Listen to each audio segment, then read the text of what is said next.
da Bíblia. Antes de nós falarmos, não pode assentar, porque vai ser na verdade palestra, não vai ser pregação. Eu vou fazer que nem Esdras. Estava aqui meditando, pastor, eu falei assim, como que eu vou fazer, Jesus? Eu comecei a fazer que nem Esdras. Esdras que é um punho de madeira diante da praça, e aí ele pegou o livro da lei, e ele lia o livro da lei. Só lia, aí dava uma pausa, falava alguma coisa, e lia, até porque algumas coisas tinham se perdido com o passar do tempo, até mesmo a linguagem havia dado uma modificada, então ele tinha que ler e depois explicar naquela nova linguagem aquilo que estava escrito no Pentateuco. O que vamos fazer aqui? Vamos ler e vamos tentar conciliar o nosso conhecimento com aquilo que já de fato a vontade de Deus para nossas vidas. Então, eu não vou pregar, não vou falar de mim mesmo, eu vou ler o assunto e dentro nós vamos conversar e vamos então tirarmos dúvidas e conhecer o que é que Deus tem reservado para nós nesse certo dia. Eu quero agradecer de antemão a pessoa do pastor Júnior por ter nos confiado, nos feito o convite, ter convidado um conferencista de nome, alguém aí de profundo conhecimento teológico. Ela me pegou aí na série, que sou simples, não tenho muito conhecimento, e nos dá essa oportunidade de crescermos junto com os irmãos, porque quando nós ministramos, nós também aprendemos e crescemos juntos. Então é um privilégio para mim, é uma oportunidade. Eu quero agradecer a Deus pela vida do pastor Júlio por nos abrir essa oportunidade. E também deixar aqui também um agradecimento à pessoa do pastor Dilma, porque é o pastor presidente do campo, e é ele também que nos abre essa oportunidade, nos deixa trabalhar no campo, nos deixa estar aí atendendo os convites. Então eu quero aqui deixar também meu agradecimento à pessoa do pastor Dilma. Pois bem, vamos falar nessa primeira lição, e vou tentar não ser cansativo aos irmãos. Eu vou ler e vou fazer um comentário em cima do que foi lido. Não quero que não abra a sua Bíblia. No livro de Lucas, Evangelho de Lucas, capítulo 12. Vamos ler do capítulo 12, do verso 13 ao verso 21. Vai ser o texto base para essa primeira lição. Então, na verdade, quando não estou enquanto ler, eu vou adiantando aqui. Para falar da prosperidade, nós precisamos falar primeiro o que não é prosperidade. Então, surgiu aí uma doutrina conhecida como a doutrina da prosperidade, e essa teologia nova que surgiu trouxe algumas distorções para o Evangelho, trouxe algumas dificuldades para o Evangelho. Então, antes de falarmos da verdadeira prosperidade, vamos falar um pouquinho sobre esse surgimento da teologia da prosperidade. Porque que Deus quer prosperar o seu povo, isso é um fato, isso é uma verdade. Mas vamos ver o que é, na verdade, essa nova teoria, ou essa teologia da prosperidade. Eu vou ler o texto, e eu vou ler o verso 13, e aí ele vai ler o verso 14, fazer uma leitura assim responsiva, vocês vão participar assim dessa primeira lição. Vão encontrar? Diz assim o verso 13: E disse-lhe um da multidão: Mestre, diz a meu irmão que reparta comigo a herança. Verso 14: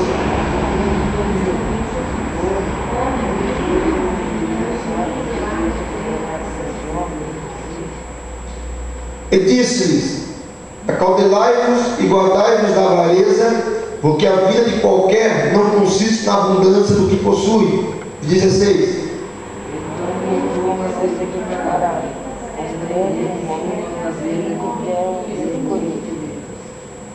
E é razoável entre si, dizendo: Que farei? Não tenho onde recolher os meus frutos.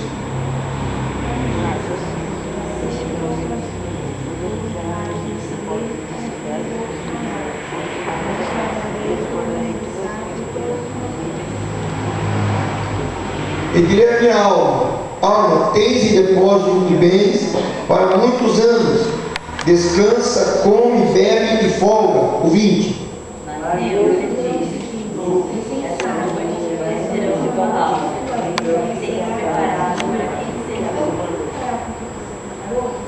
Assim é aquele que para si ajunta tesouros e não é rico para com Deus.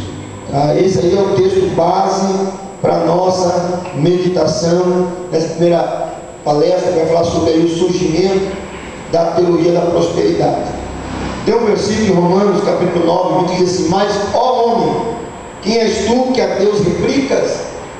Porventura, coisa formada dirá ao que a formou: por que me fizeste assim? Então, na verdade, aqui fala sobre a soberania de Deus, e a nossa limitação. Somos comparados como barro e o Senhor como oleiro. Como que pode o barro virar para o Senhor e dizer: por que o Senhor permite eu passar por esse processo? Na verdade, quem está permitindo passar pelo processo sabe o que é melhor para o barro tornar-se vaso. Então nós não devemos ficar aí contendendo com Deus. Temos que conhecer a sua vontade no que estamos passando, mas jamais contender com Deus no que estamos passando. Então é uma verdade prática, nós devemos colocar em prática, é que o pecado da teologia da prosperidade consiste em sua anulação da soberania de Deus. Então, qual é o pecado da teologia, dessa nova teologia da prosperidade? É que ela anula a soberania divina. Deus não é mais um ser soberano. Deus agora é manipulado pelos que descobrem algumas leis, que faz com que Deus torne um fantoche na mão deles. Então não é Deus mais que tem a sua vontade, que executa, mas sim alguém que descobriu aí um meio de forçar Deus a cumprir a sua palavra, como se fosse preciso. Então, o maior pecado dessa teologia nova que nós vemos aí no nosso púlpito, que é a teologia da prosperidade, é exatamente isso. Basta você determinar e Deus vai cuidar de cumprir. Você vira patrão e Deus vira empregado. Então vamos ver que Deus ele é eterno. Isso está em Salmo 90, versículo 2. O homem é mortal. Isso se encontra em Isaías 51, verso 12. A Bíblia é a infalível revelação de Deus. João 10, 35. A salvação foi conquistada na cruz. Colossenses 2,15. Os justos também sofrem. Olha que contradição. Os justos também sofrem. 1 Pedro 4, verso 12. Devemos servir uns aos outros. Isso está em Gálatas 6, verso 12. São alguns versículos para ter uma noção do que vai se tratar. Nós vamos ver que Deus ele é soberano e ele é eterno. Não está sujeito a lei nenhuma. O homem não é Deus. O homem é mortal. Vamos ver que a palavra de Deus é infalível. Deus cumpre a sua palavra, não porque ele é obrigado a cumprir. Ele cumpre porque ele é fiel. Não precisamos colocar Deus no canto da parede: Senhor, é a tua palavra, tem que fazer. Não precisa, basta nós confessarmos ela com fé e esperarmos que Deus, por soberano, ele irá realizar a unidade para a qual a sua palavra foi enviada, porque é ele que vela sobre a sua palavra para cumpri-la. E assim sucessivamente vamos estar abordando esses assuntos nessa primeira palestra. Então nessa palestra vamos estudar o quê? Vamos estudar a verdadeira prosperidade em contraposição à teologia da prosperidade. Existe sim uma prosperidade, mas não é como nós vemos pregando nos nossos púlpitos, nas nossas igrejas. Essa teologia da prosperidade é também conhecida como confissão positiva, que se constitui em uma ameaça à igreja cristã. Veremos que o fundamento da chamada teologia da prosperidade é o equívoco, mas que isso não anula a prosperidade ensinada na palavra de Deus. Então vamos ver que há um equívoco nessa teologia da prosperidade, mas isso não anula de fato a verdadeira prosperidade. Então vamos entender primeiro o que é essa teoria, o que é essa teologia, para a partir da terça-feira que vem nós começarmos a entender o que é ser próspero. Então veja só, as raízes da teologia da prosperidade: gnosticismo, ainda em seus primórdios, A igreja cristã teve que refutar uma doutrina que demonstrou ser nociva para a fé evangélica. É o gnosticismo. Trata-se de uma crença que se originou antes de Cristo. Está associada aos sírios, aos babilônicos, aos egípcios e aos gregos. Tal ensino afirmava que a matéria era má e o espírito bom. Esse dualismo entre matéria e espírito, uma filosofia do grego platônico, levou seus adeptos a ligar a realidade da matéria. Já que a matéria não é real, o sofrimento também não passava de ilusão. A influência desse pensamento sobre a igreja primitiva pode ser percebida na crença que negava a natureza humana de Cristo. Em outras palavras, Cristo, sendo bom, não podia habitar em um corpo físico que era mau. Essa forma de crer levou o apóstolo João a combatê-los veementemente. Foi a partir das crenças gnósticas que surgiram os modismos e heresias que vieram ameaçar a pureza da doutrina cristã. Entre essas ameaças está a teologia da prosperidade. Então o que aconteceu? Esse gnosticismo, na verdade, no primórdio da igreja cristã, houve um grupo que acreditava, como o filósofo grego Platão acreditava, que a matéria era má, e por a matéria ser má, Jesus então não podia ter sido de carne e osso.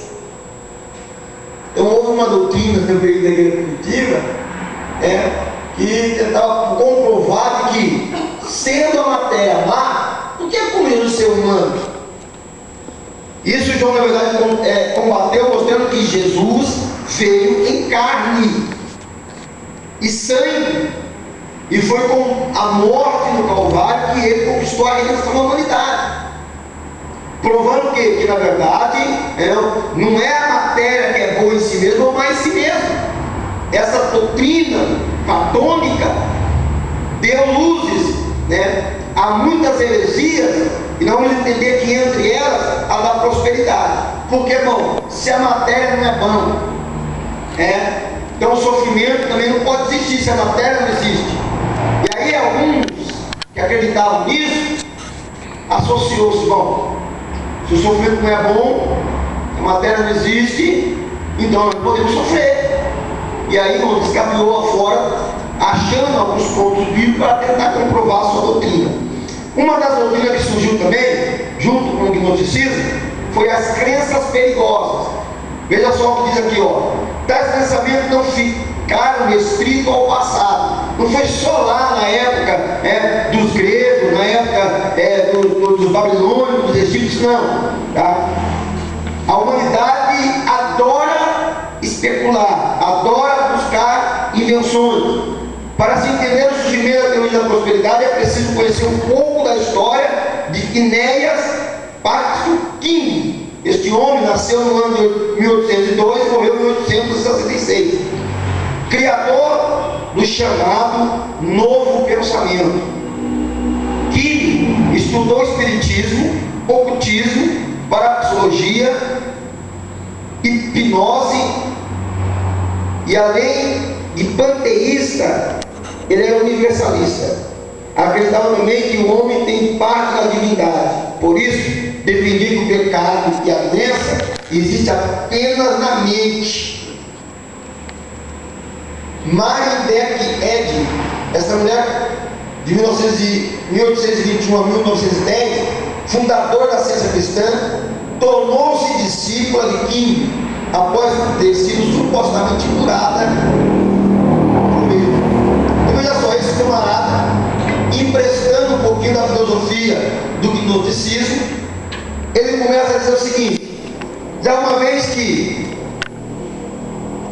o homem é Deus, porque ele acredita no panteísmo, que Deus é tudo, tudo é Deus, sendo o homem Deus, sendo o homem um Deus, fazendo parte da divindade, ele não poderia então ter pecado, ter doenças, ter algum tipo de problema.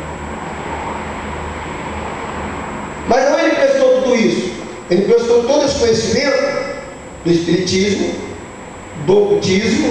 Veja aonde está baseado a doutrina da prosperidade como se prega hoje. Tá? Olha de onde está vindo. Primeiro veio o gnosticismo.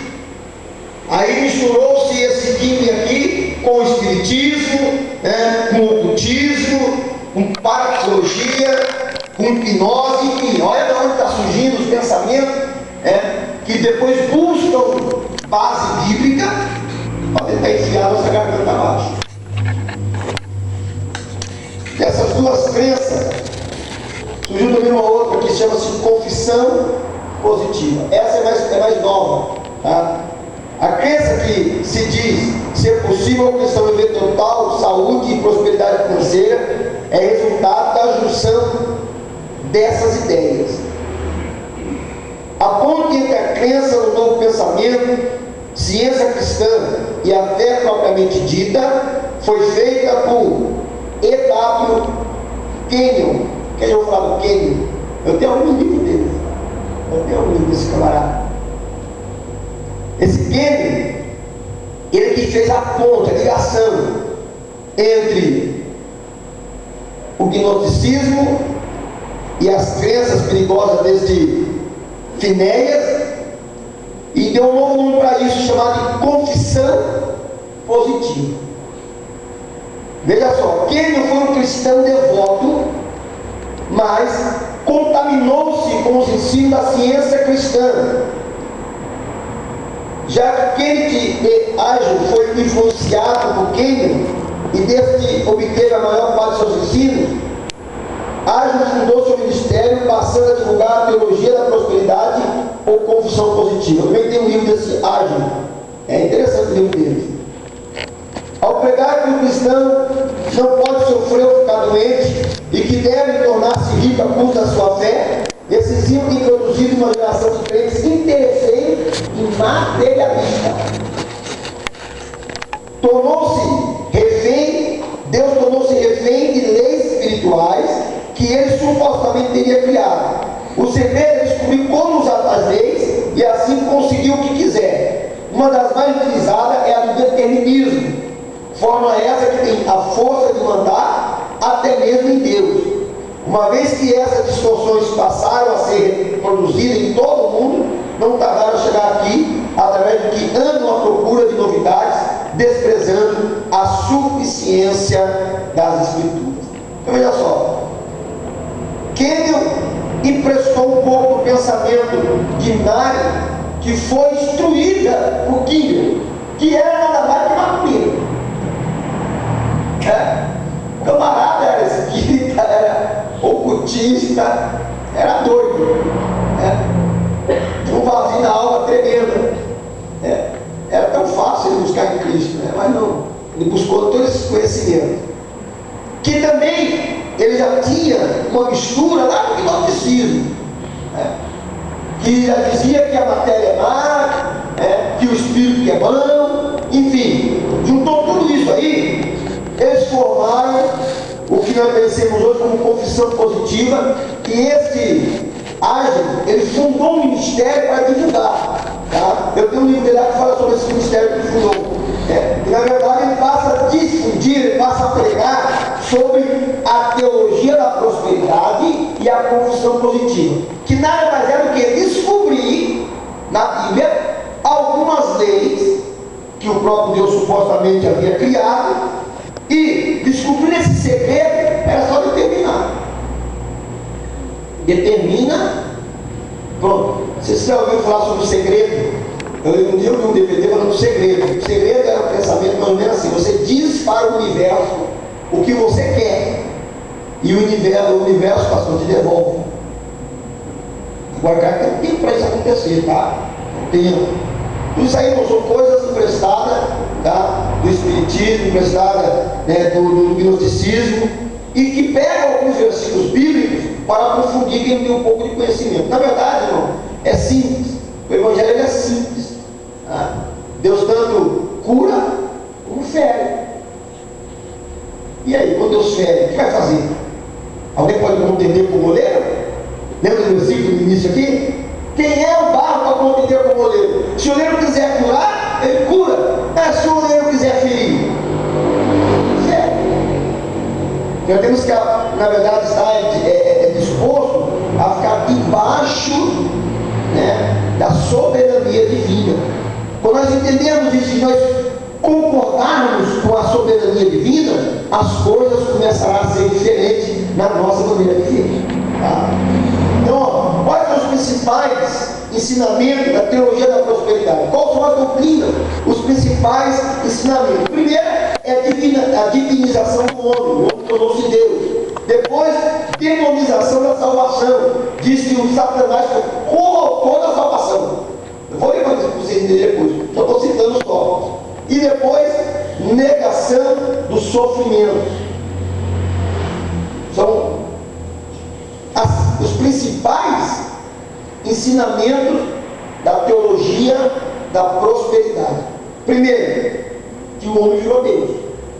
Diviniza o homem e humaniza o Criador. Essa é a verdade. É bem interessante, ó. A partir de uma interpretação equivocada, se vocês quiserem abrir o Salmo 82,6 que você lê aí, abre você ler um versículo interessante, mas uma má interpretação criou uma doutrina errônea. Salmos 82, verso 6. Se alguém quiser ler em voz alta esse salmo, esse versículo, fique à vontade. Salmos 82 e o verso de número 6. E disse: Vós sois Deus, e vós outros sois todos os filhos do Altíssimo. Esse é o versículo. O salmista diz: Vós sois Deus, e todos vós outros filhos do Altíssimo. Bom, agora, partindo de uma interpretação errônea, equivocada nesse versículo, os teólogos da prosperidade criaram a doutrina dos pequenos deuses. Kenneth Copeland, é um nome difícil de falar aqui, pregador da teologia da prosperidade, afirmou certa feita: cachorro gera cachorros, gatos gera gatos, e Deus gera deuses. Fácil de interpretar o negócio.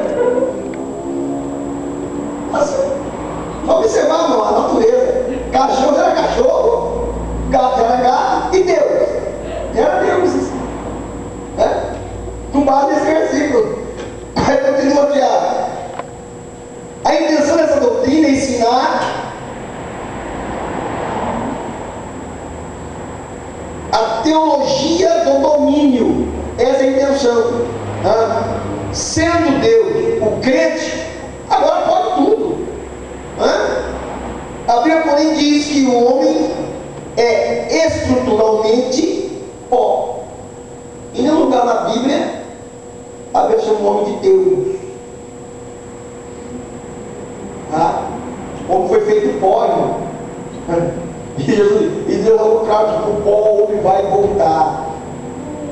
Depois que o pecado entrou na raça humana, o homem vai voltar para o pó, exceto aqueles que forem transformados no arrebatamento.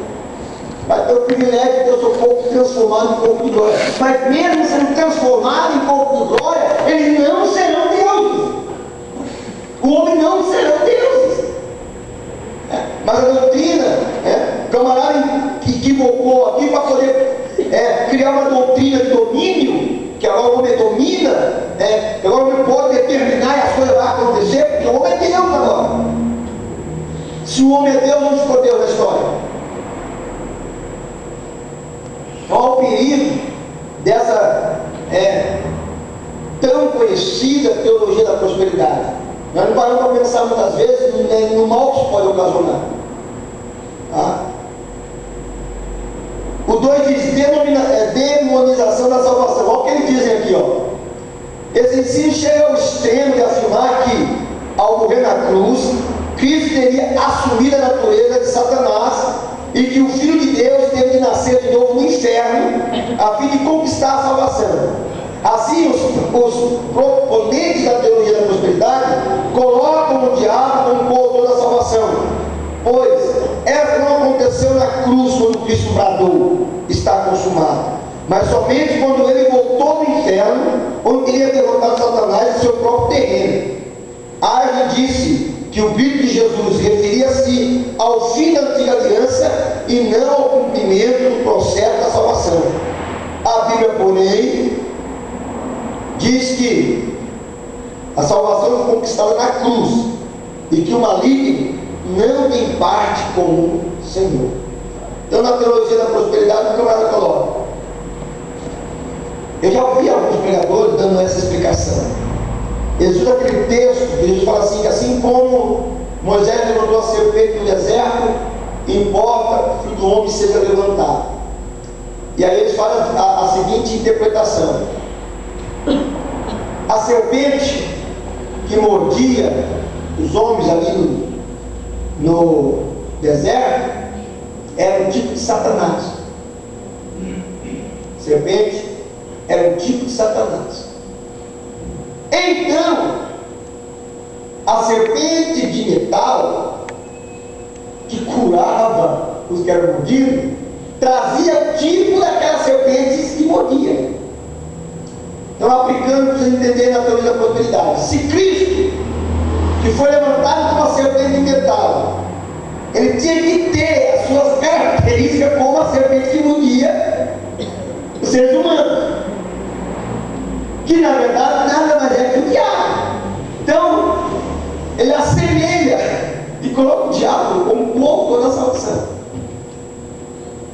Eles dizem, na verdade, que Cristo não foi a sua morte que comprou o homem para Deus, mas sim a sua ressurreição. Mas, irmão, a ressurreição de Jesus só aconteceu porque a sua morte agradou a Deus. Não tem como você desassociar a salvação do homem, separando em termos de morte e ressurreição, porque se houve ressurreição, é porque houve aceitação de morte. Então, quando Cristo derramou o seu sangue no Calvário, ele de fato comprou o homem com o seu sangue. Um outro erro errôneo que nós vemos as pessoas cometendo é pensar que Jesus pagou o preço da redenção para o diabo. Alguns pensam, pastor, que foi o diabo que pôs o preço, né? Foi o diabo que não, é o seguinte, se você quiser a humanidade, vai ter que morrer. Não foi o diabo, não. Foi a justiça de Deus que exigia a morte do infrator.